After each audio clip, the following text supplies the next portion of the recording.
Baghdad کے شہر Samarra میں ایک درویش اپنی بیوی اور بچوں کے ساتھ بہت ہی مشکل حالات میں زندگی گزار رہا تھا۔ حالات بہت بگڑ چکے تھے۔ رمضان کا مہینہ آ چکا تھا اور اکثر ان کی سحری اور افطاری میں صرف پانی ہوتا تھا۔ جب بھوک سے برداشت کا دم نہیں رہا تو درویش کی بیوی نے بےتابی سے خاوند سے کہا کہ اب کچھ کام کا بندوبست کرو، اگر تم یوں ہی بیکار بیٹھے رہو گے تو بچے بھوک سے مر جائیں گے۔ درویش نے گہری سانس لے کر جواب دیا، تم بالکل ٹھیک کہتی ہو، میں نے کبھی کوئی کوتاہی نہیں کی، لیکن اب میرے اندر اتنی ہمت نہیں رہی کہ محنت کر سکوں۔ یہ باتیں سن کر درویش کی پریشانی اور بڑھ گئی۔ وہ اداس دل لے کر گھر کے ہر کونے میں کچھ تلاش کرنے لگا۔ آخر کار ایک پرانا چمڑے کا تھیلا اس کی نظروں میں آیا۔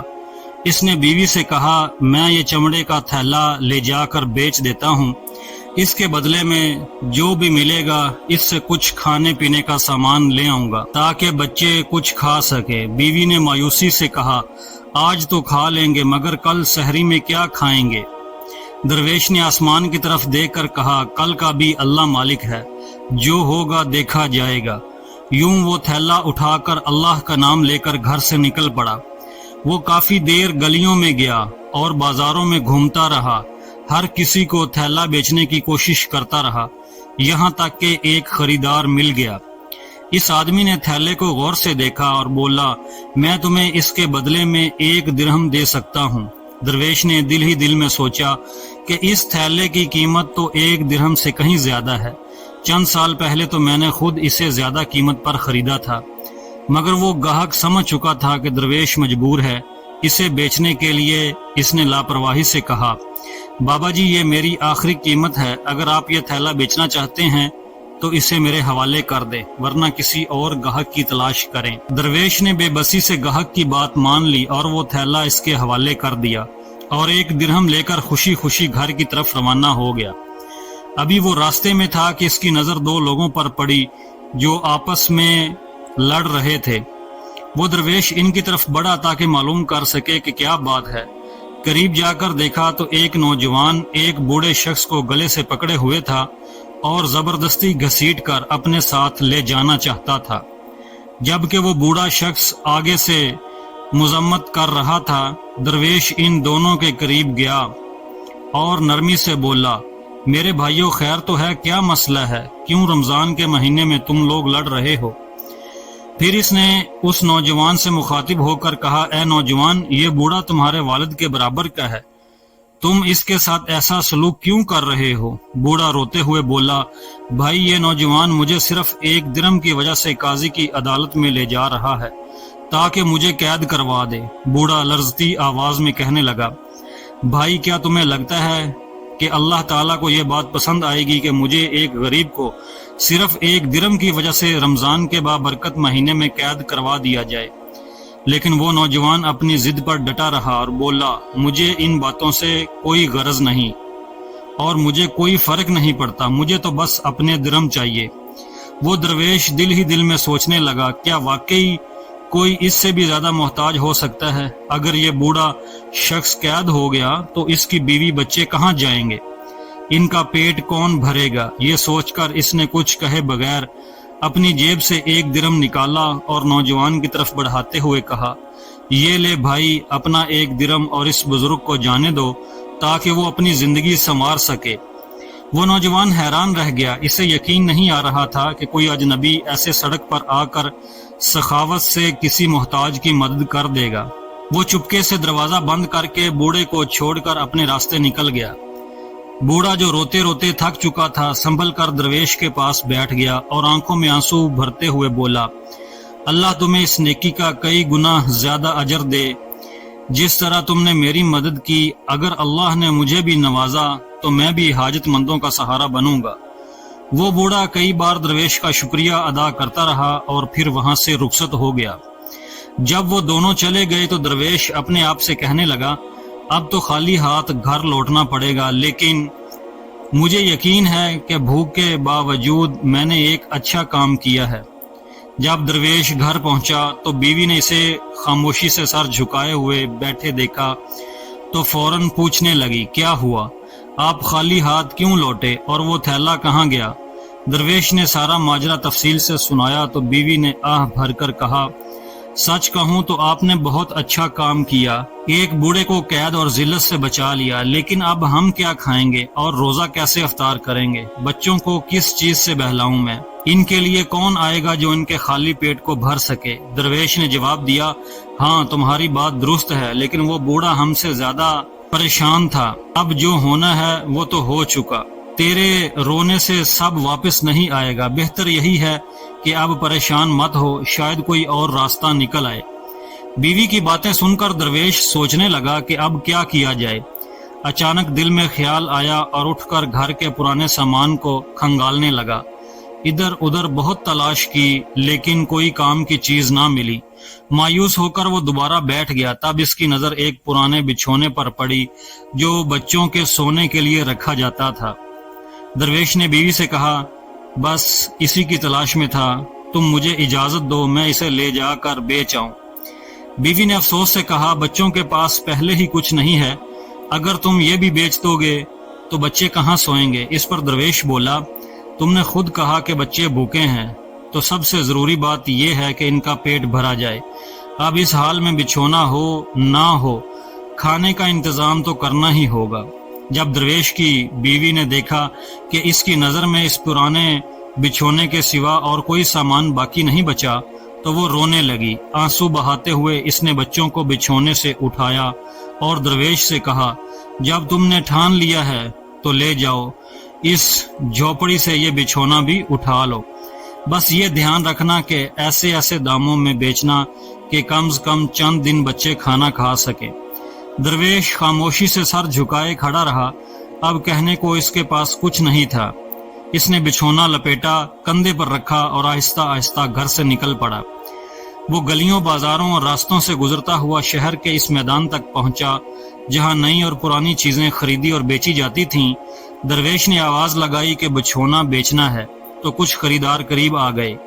انہوں نے بچھونے کو الٹ پلٹ کر دیا اور اس میں 100 قسم کی خرابیاں نکال کر چلے گئے۔ آخر کار ایک خریدار ایسا آیا جو اسے بچھونا پسند آ گیا۔ اس نے قیمت پوچھی تو درویش خوش ہو کر بولا، 10 درم، مگر خریدار نے حیرت سے کہا کہ اس پرانے بچھونے کے لیے کون 10 درم دے گا، اور پھر وہ سر ہلاتے ہوئے آگے بڑھ گیا۔ درویش اس کے پیچھے بھاگا اور اس کا ہاتھ پکڑ کر التجا کرنے لگا، حضور اتنا ظلم نہ کریں، میں مجبور ہوں اس لیے بیچ رہا ہوں، آپ چاہیں تو کم قیمت پر بھی لے سکتے ہیں۔ آخر کار اس نے وہ بچھونا صرف 5 درم میں بیچ دیا اور ہلکا سا مطمئن ہو کے گھر کی جانب چل دیا۔ پورے راستے میں درویش یہ سوچتا رہا کہ اتنی تھوڑی رقم میں کیا خریدا جائے، بچوں کا پیٹ بھر جائے اور ان کے چہروں پر خوشی چھا جائے۔ اور درویش کو اچانک ایک جگہ سے رونے اور فریاد کی آواز سنائی دی۔ وہ سنبھل کر رک گیا۔ اس نے دیکھا کہ ایک کمزور سی بڑھیا اپنے جوان بیٹے کا ہاتھ پکڑے کھڑی ہے اور منتیں کر رہی ہے کہ وہ اسے کسی حکیم کے پاس لے چلے، لیکن بیٹا بے بسی سے ہاتھ جھٹکنے کی کوشش کر رہا تھا اور کہہ رہا تھا، امی مجھے جانے دو، میں کہاں سے لاؤں اتنی رقم کہ تمہیں ڈاکٹر کے پاس لے جاؤں۔ درویش نے جب ان ماں بیٹے کی حالت دیکھی تو ان کے قریب گیا اور نرمی سے پوچھا، کیا بات ہے، آپ لوگ کیوں پریشان ہیں؟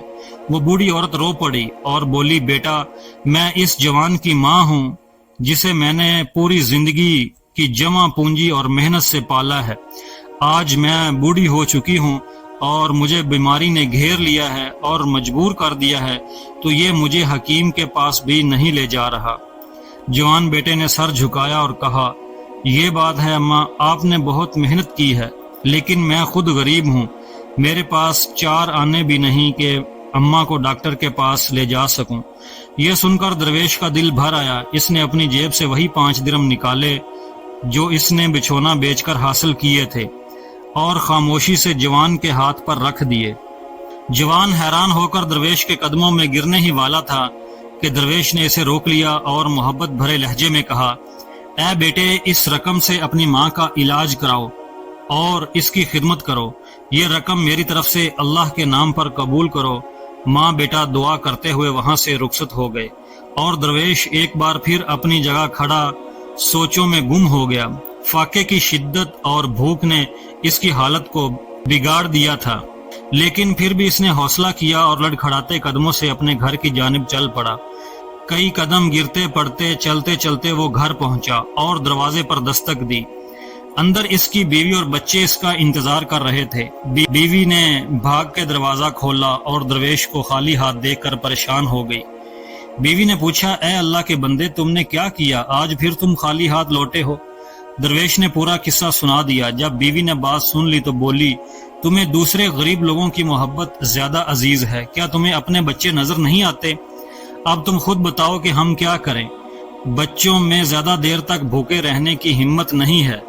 درویش کے پاس بیوی کی باتوں کا کوئی جواب نہیں تھا، لیکن پھر اس نے آج کہنا شروع کیا کہ اگر تم بھی اس بوڑھی عورت کی چیخو پکار سنتی تو شاید تم بھی وہی کرتی جو میں کر کے آیا ہوں، لیکن مجھ پر یقین کرو، اگر اس بار میں کوئی چیز بیچنے لے جاؤں تو اسے بیچنے کی بجائے گروی رکھوں گا تاکہ دوسروں سے ترس کھا کر میں اس سے بھی ہاتھ نہ دھو بیٹھوں۔ اس پر اس کی بیوی نے کہا کہ ابھی تمہارے پاس کیا ہے اور ہمارے گھر میں کوئی ایسی چیز بچی ہے جو تم گروی رکھ سکو؟ فقیر اپنی جھونپڑی میں ادھر ادھر ڈھونڈنے لگا، لیکن فی الحال اس کو کچھ نہ ملا اور یہ کہنے لگا، میرے خیال میں مجھے یہ کوزہ لے جانا چاہیے اور یہ کوزہ مجھے دے دو تاکہ اس کے بدلے میں کچھ پیسے حاصل کر سکوں اور کوئی چھوٹا سا کوزہ خرید لوں اور جو پیسے بچے ان میں سے کچھ کھانے پینے کے لیے بھی لے آؤں۔ اس کی بیوی نے فوراً کہا، ہاں یہ کوزہ بھی لے جاؤ اور اس سے بھی ہاتھ دھو بیٹھو، لیکن اس کوزے کی حالت دیکھ کر لگ رہا ہے نہ تو کوئی تم سے اسے خریدے گا اور نہ ہی اسے کوئی گروی رکھے گا۔ اس سے بہتر یہ ہے کہ یا تو تم اسے کسی کو صدقہ کر دو یا پھر اسے توڑ دو۔ وہ درویش آگے بڑھا اور اس کوزے کو اٹھا لیا۔ بیوی کو خدا حافظ کہہ کر وہ گھر سے نکل گیا۔ کوزہ لے کر وہ بازار میں داخل ہوا اور بازار کے اندر ایک دکان پر گیا۔ اس نے دکاندار سے کہا، مجھے قرض چاہیے۔ دکاندار نے کہا کہ اگر تمہارے پاس کوئی قیمتی چیز ہے تو وہ گروی رکھ دو، میں تمہیں اس کے بدلے قرض دے دوں گا۔ درویش نے وہ کوزہ دکھاتے ہوئے کہا، میرا سارا سرمایہ یہی کوزہ ہے۔ دکاندار نے کوزے کو دیکھا اور بولا، یہ استعمال شدہ کوزہ ہے اور حالت بھی بہت خراب ہے، یہ گروی رکھنے لائق نہیں ہے، تم گھر جا کر کوئی اور چیز لے آؤ جس کے بدلے میں تمہیں قرض دے سکوں۔ لیکن درویش کے پاس کچھ بھی نہیں تھا، اس لیے وہ مایوس ہو کر اس کی دکان سے باہر نکل آیا۔ وہ اس جھونپڑی کے ساتھ ادھر ادھر گھومتا رہا، لیکن کوئی بھی ایسا بندہ نہیں ملا جو اسے کچھ دے سکے۔ سورج غروب ہونے والا تھا، افطار کا وقت قریب تھا۔ اس درویش کے دل میں مایوسی تھی، اس لیے وہ سوچنے لگا کہ شاید مجھ سے کوئی غلطی ہو گئی ہے۔ میرے خیال میں یہ جھونپڑی اتنی قیمتی نہیں کہ کوئی اسے گروی رکھ کر مجھے کچھ دے دے، اس لیے بہتر ہے کہ افطار کے وقت سے پہلے ہی میں اس کو بیچ دوں۔ اس لیے وہ بازار میں کھڑا ہو کر کوزہ بیچنے کی آوازیں لگانے لگا، لیکن کوئی بھی اسے خریدنے والا نظر نہیں آ رہا تھا۔ لوگ اس کا مذاق اڑاتے ہوئے آگے چلے جاتے۔ درویش کا دل جلنے والا تھا، بھوک سے وبال جان تھا۔ آخر کار درویش نے آسمان کی طرف دیکھا اور کہا، اے ہمارے رب، تو بہتر جانتا ہے کہ میں نے کب تیرا شکر ادا کرنے میں کمی کی ہے۔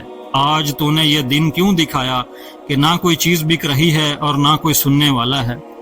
اس نے ہمت نہیں ہاری اور بازار میں دائیں طرف دیکھنے لگا۔ اچانک اسے ایک مچھلی بیچنے والا دکھائی دیا۔ وہ مچھلی فروش بھی بہت مجبور لگ رہا تھا۔ وہ گھر میں کھانے کے لیے کسی برتن کی تلاش میں لگا تھا۔ دونوں ایک دوسرے کے قریب بیٹھ گئے۔ جب مچھلی فروش نے درویش کے ہاتھ میں کوزہ دیکھا تو کہا، ارے درویش، میں بھی مجبور ہوں اور اس مچھلی سے جان چھڑانا چاہتا ہوں۔ میں اسے بیچنے کی کوشش کر رہا ہوں لیکن کوئی خرید نہیں رہا، اور مجھے لگتا ہے کہ تم بھی اس کوزے کو بیچنا چاہتے ہو۔ تم اسے اس مچھلی کے بدلے میں مجھے دے دو، یہ کوزہ میرے حوالے کر دو۔ درویش نے اللہ کا شکر ادا کیا اور کہا کہ مجھے واقعی یہ مچھلی لے لینی چاہیے۔ اس نے مچھلی فروش کی یہ بات سن لی اور کوزہ اس کے حوالے کر دیا اور مچھلی لے کر گھر کی طرف چل پڑا۔ گھر پہنچ کر اس کی بیوی نے پوچھا کہ آج بھی کچھ کھانے کو لے کر آئے ہو یا نہیں، جس پر درویش نے مچھلی اس کے حوالے کر دی۔ مچھلی دیکھ کر بیوی نے اللہ کا شکر ادا کیا کہ چلو آج کا تو بندوبست ہو گیا۔ اس کی بیوی نے مچھلی پکڑی اور اس کو صاف کرنے لگی۔ مچھلی صاف کرتے ہوئے وہ اچانک حیرت سے کہنے لگی، یہ کیا ہے جو بجلی کی طرح مچھلی کے پیٹ میں چمک رہا ہے؟ درویش جلدی سے آگے بڑھا اور دیکھا کہ مچھلی کے پیٹ سے ایک بڑا اور قیمتی موتی نکلا ہے، جس کی روشنی سے کمرہ جگمگا اٹھا۔ درویش اور اس کی بیوی دونوں حیران رہ گئے اور ایک دوسرے کا منہ دیکھنے لگے۔ درویش کی بیوی بولی، اللہ کی شان دیکھو، یہ تو کوئی قیمتی موتی لگتا ہے، کیا خبر اس سے ہمارے سارے دکھ درد ختم ہو جائیں۔ درویش نے آسمان کی طرف دیکھا اور کہا، اے پروردگار، تیرا شکر ہے کہ تو نے اپنی مخلوق پر رحم فرمایا۔ صبح ہوتے ہی درویش موتی لے کر بازار گیا اور ایک سنار کو دکھایا۔ سنار نے موتی دیکھتے ہی حیرت سے کہا، اے درویش، یہ تو بہت قیمتی موتی ہے، میں تمہیں اس کے بدلے میں 1000 دینار دوں گا۔ درویش یہ سن کر خوشی سے رو پڑا اور فوراً سودا طے کر لیا۔ درویش 1000 دینار لے کر گھر گیا اور بیوی سے کہا، اللہ نے ہماری مدد کر دی ہے، آج کے بعد نہ ہم بھوکے رہیں گے اور نہ ہمارے بچے۔ اس کی بیوی خوشی سے بچوں کو گود میں اٹھائے ہوئے بولی، یا اللہ تیرا شکر ہے کہ تو نے ہمیں تنگ دستی سے نکال دیا۔ پھر اس درویش نے وہ رقم سنبھالی اور ان پیسوں سے بازار میں کاروبار شروع کر دیا۔